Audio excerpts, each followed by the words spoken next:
അമ്മേ, എല്ലാവരും പുതിയ ജേഴ്സി ഇട്ടിട്ടാ കളിക്കാൻ വരുന്നു അമ്മ. എനിക്ക് മാത്രം ഈ പഴയത് തന്നെ. എനിക്കൊരു പുതിയ ജേഴ്സി വാങ്ങിത്തരാൻ അമ്മയ്ക്ക് പറ്റില്ലേ? മോനെ, ഈ മാസത്തെ ശമ്പളം കിട്ടിയില്ലടാ. അടുത്ത തവണ അമ്മ നിനക്ക് ഏറ്റവും നല്ല ജേഴ്സി വാങ്ങിത്തരാം. ഇപ്പൊ ഇത് വെച്ച് അഡ്ജസ്റ്റ് ചെയ്യും. എപ്പോഴും ഓരോ കാരണങ്ങൾ. എനിക്കൊന്നും വേണ്ട, അമ്മയും വേണ്ട. എന്നെ ആർക്കും ഇഷ്ടമല്ല. എനിക്ക് ആരുമില്ല. എന്റെ അമ്മയല്ലേ അവിടെ എന്തോ പണിയെടുക്കുന്നത്.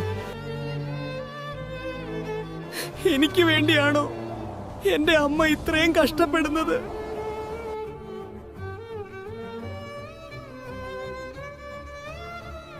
അമ്മേ മതി, ഇനി അമ്മ പണിക്ക് പോകണ്ട. എനിക്ക് പുതിയ ഉടുപ്പൊന്നും വേണ്ട അമ്മേ. എനിക്ക് എന്റെ അമ്മയെ മാത്രം മതി.